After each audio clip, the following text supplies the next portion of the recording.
అన్నమయ్య జిల్లా నందలూరులో 11వ శతాబ్దానికి చెందిన పురాతన దేవాలయం 10 ఎకరాల విస్తీర్ణం కలిగిన 108 స్తంభాలతో సౌమ్యనాథ స్వామి ఆలయం నిర్మించబడింది.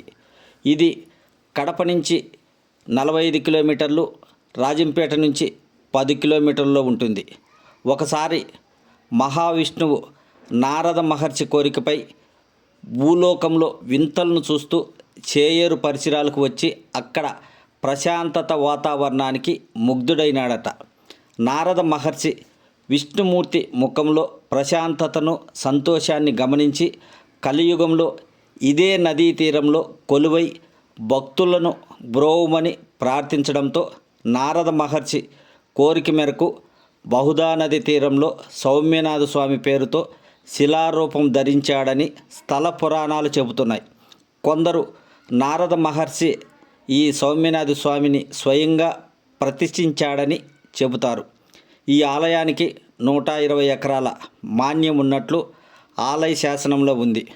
12వ శతాబ్దంలో కాకతీయ ప్రతాపరుద్రుడు ఆలయానికి గాలి గోపురాన్ని కట్టించి నందలూరు, ఆడుపూరు, మన్నూరు, మందరం, అస్తవరం అనే 5 గ్రామాలను బహుమానంగా ఇచ్చినట్లు శాసనాలు చెబుతున్నాయి. సౌమ్యనాథ స్వామి గర్భగుడిలో ఎలాంటి దీపం లేకపోయినా మూల విరాట్టు ఉదయం నుండి సాయంత్రం వరకు దేదీప్యమానంగా వెలుగొందే విధంగా ఆలయ నిర్మాణం ఉండడం ఒక అద్భుతం. గర్భగుడిలో దాదాపు 7 అడుగుల ఎత్తుగల సౌమ్యనాథ స్వామి పద్మపీఠంపై ఉన్నాడు. గర్భగుడి ప్రధాన ద్వారానికి 100 గజాల దూరంలో ఉంది. ఈ ద్వారం నుండి మూల విరాట్ను దర్శిస్తే చాలా స్పష్టంగా కనిపిస్తాడు. ఆలయ నిర్మాణంకు ఎర్రరాయిని వినియోగించారు. ఈ ఆలయంలో 2 కోనేరులు ఉన్నాయి.